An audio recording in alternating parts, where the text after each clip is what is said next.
Okay, so this is another video for my brother. Instead of having a complicated phone conversation or a super long text, I kind of figured I would make another video so I could kind of show you what I'm talking about. So,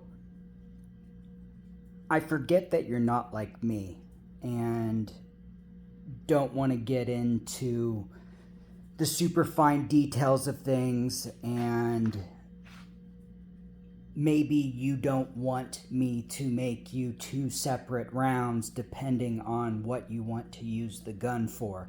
Maybe you do want one round for everything. So, to kind of explain where I'm coming from, what I am doing is I have the same goals for the gun. So the goals for the gun are long range precision, as well as being able to hunt antelope. And I know that's what you want it for as well. You want to play that shooting poker game where you can shoot, a deck of cards out at 150 yards. So in regards to precision out to 150, there are a lot of different bullets that are capable of doing that. So what I have going on is the 80 grain ELD-VT. It was a round that was specifically designed for the 6mm arc. What is so cool about this round is they came up with a way to make it as accurate as the match rounds, which are usually around 103 to 108 grains, but make it at 80 grains. So what that does is it gives you that super accuracy, but you get a whole bunch more velocity because it's a lighter round. How they do that is by making a hollow channel in here. So I guess I should back up a little bit.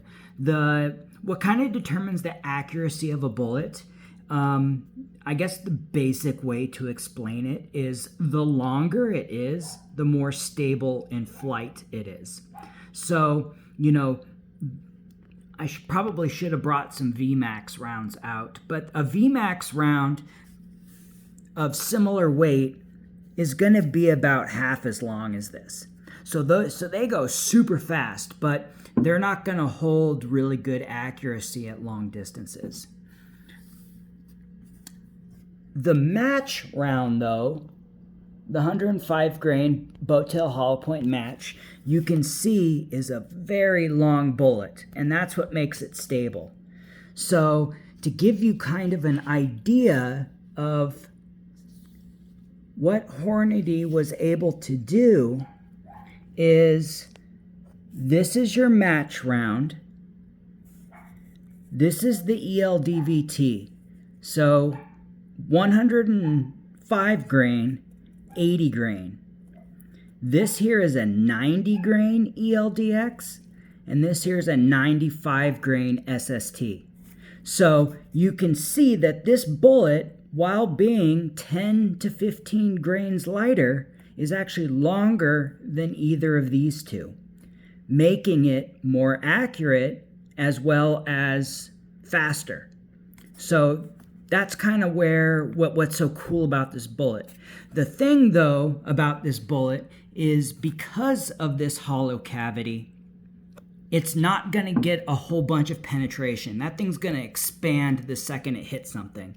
So really, it makes it a great coyote round, but I would not hunt antelope with it.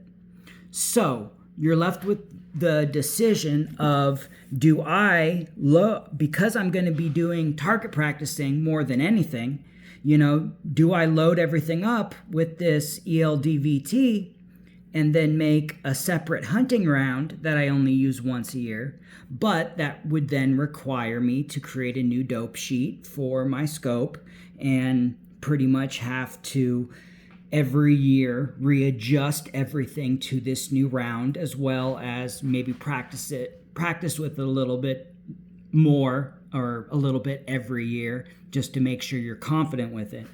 Or what we can do is build you one round that is capable of everything. So in order to do that, what we would be doing is we'd be eliminating this round, and that would leave us working with these.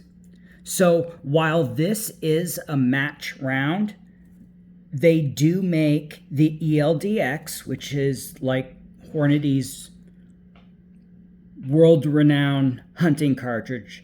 They do make the ELD-X in this, it's actually 103 grain. So I don't have one to show here. This is an ELD-X, but it's only 90 grain, which this would be perfect for an antelope as well. So, you know, if you wanted to kind of get the best of both worlds, we can build a cartridge around this 90 grain ELD-X. So yes, it is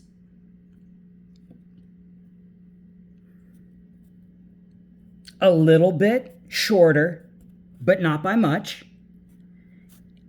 And in regards to the weight, it's only 10 grains heavier, which means that the velocity won't be quite as fast, but still very close. So I think it's a good kind of middle ground. And to show you that I know that, I have tested these rounds before. So out of my 18-inch barrel, so yours is a 20-inch barrel, so your bullets are gonna go, I would say 80 to maybe 100 feet per second faster than mine. So add 80 to 100 feet per second onto these numbers. So for the ELD-VT, the light one with the hollow chamber in it, I am able to get that thing going 3,000 feet per second.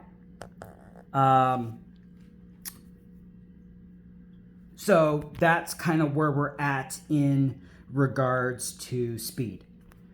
Now, let's look at the 90 grain ELD-X. So I was able to get that thing going between 2750 and 2800 feet per second. So you're pretty much looking at a 200 feet per second drop, which if you're only shooting out to 150 yards, 200 yards, you know, that's not that big of a deal. So you can still be incredibly accurate and have plenty of speed, you know, out to that range. There's not going to be as, you know, you're not dealing with a huge drop. Let's say, though, that you did want, you know, one of the big, you know, like their Precision Hunter ELD-X in the 103 grain. Well, I did mark here that at the 105 grain Boattail hollow point, that thing was going for me like 2550. Yeah, 2,500 feet per second. So there you are looking at like a 500 feet per second drop in velocity, which that is kind of, it's pretty significant. But again, if you're only going out to 150, 200 yards for your target practice, it would still be sufficient. And then, of course, that would be, you know, hitting an antelope at 400 yards with that is totally doable, and would be an effective round. So, like I said, what we can do is build a heavier option for you and make that your only round. It would still meet the requirements that you're looking for. The accuracy would be there, but you wouldn't have the speed. Where, like I said, where I think we should go is this ELDX 90 grain. So, like I said, it's not going to be quite as long, but still very aerodynamic and very accurate. And then it's not going to be that much heavier, at only 10 grains heavier. So again, like I said, that would be about a 200 feet per second drop. Which, because your barrel can go, 80 to 100 feet per second faster, pretty much you're looking at the same results that I would get out of my gun. So anyway, I just wanted to explain that to you, so to not make things too complicated for you if you just want to have one round for everything. Now that I think about it, I think that's probably the way you should go. If, you get comfortable with the gun and are doing a bunch of target practice all the time and do want to kind of step it up a little bit, once you're comfortable with how to use the scope and all of that, we can maybe develop that additional round or the ELD-VT at that time. But just kind of wanted you to have that option if you didn't want to go with two separate rounds.